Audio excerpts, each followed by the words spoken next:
Hi, my name's Marietta Mahani, and this week's Aqua tip we're using the kickboard, and we're going to do a surfing action. Surfing? What's surfing with a kickboard? Let me show you. So fingers spread apart, hand right up on top of the board, make sure your wrist is on the board, and we're going to tilt the board through the water. It's what I call the surf. I've come up with a bunch of different names to describe each of the movement patterns that you can do with the kickboard. This is the surf. And I'm angling the kickboard in the water. Just with my feet on the bottom of the pool and angling it like this so it's not too deep is challenging my abdominal muscles. It's very, very cool. Now I can play around with the surf and I can bring it down lower. Now the lower I go, whoop, the more challenging it becomes, and my feet start to move a lot more on the bottom of the pool, and I have to really use my abdominals. The more of an angle that I take the board, the more challenging it becomes. So when you're moving the kickboard through the water, there's two aspects that create the challenge. One is the depth that you bring the board down, and the other one is the angle. And the greater the angle, yep, even at the top level, shallow part, going down lower makes it a lot harder. So two things, the depth of water and the angle. And of course, when you go deeper and you've got a greater angle, it becomes more challenging. And keep that in mind, because that can help you encourage your participants to work at a level they're more comfortable with. But this is challenging work, right? And you can do it with one arm.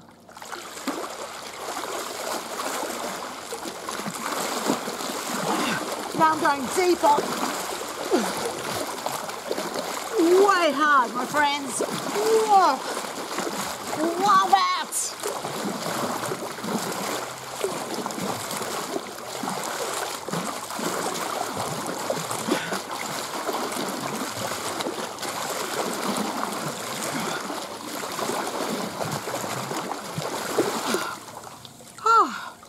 It's really challenging. So if you just do something like a kick to the front of the body, so kicking to the front of the body, and I add a surf,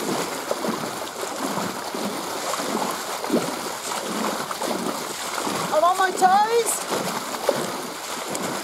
both hands, completely changes the exercises and makes it a big focus on the abdominals. One hand, make sure to use the opposite hand.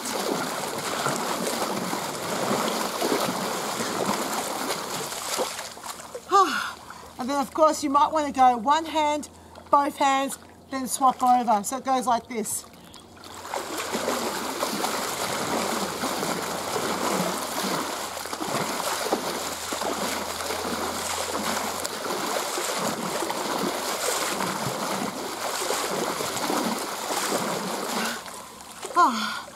It's really challenging, and it's really important that you encourage them to put their whole hand on the board.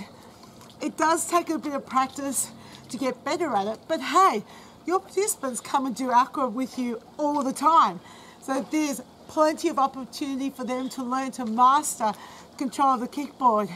But I think it's one of the most underutilized pieces of equipment that is easily accessible. Most pools have a kickboard. You want a kickboard this size, but you don't want the really big ones because that changes everything. So make sure that you keep the medium-sized kickboard. The smaller children's kickboard's too difficult. It's almost impossible to keep it underneath your hands. And the big kickboard requires so much effort, it's really challenging to do it with. So make sure that you have a kickboard that's a similar size to this one. And that's this week's Aqua tip. Alright, I want to show you how I use the kickboard when I'm demonstrating on land, because when I'm in the pool I've got the water to hold the kickboard up and press the kickboard against, and that keeps it underneath my hands. But clearly when I'm on land, that's not going to happen.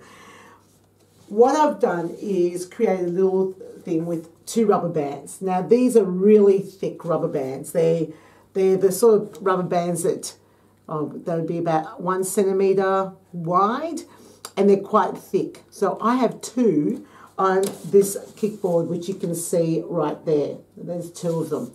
And what I do is I slide my hands underneath, and then I can demonstrate the movement. See, my fingers are not wrapping around the side of the ball. Isn't that cool? That's really cool. Now, this is obviously for you, the instructor, not for the participants in the class. They don't need rubber bands, but you do. And now it looks like you're floating in the air. It's great, isn't it? Fingers wide apart, and you need to instruct that to them.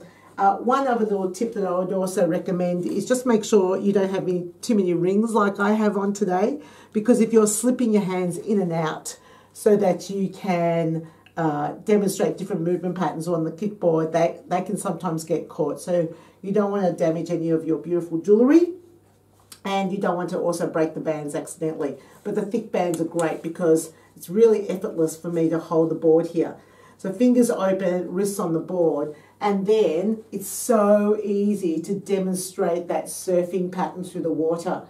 Now remember, when you're on land, of course, you don't have the water, so it's virtually impossible for you to feel what they're feeling in the pool. But you do need to demonstrate that slight angle near the surface, and then demonstrate how you can create a bigger angle near the surface, and then what it's like when they take it down underneath the water, and be able to communicate that effectively. Let go of the one hand, you've got the board still underneath that hand, so that you can still demonstrate what it's like to surf with one hand. Yeah, this was genius when I thought of it. I consider myself genius when I thought of this, because I was struggling to teach the kickboard exercises because I had to hold with my little finger, yet I was asking them not to do the same. And that is this week's Aqua tip.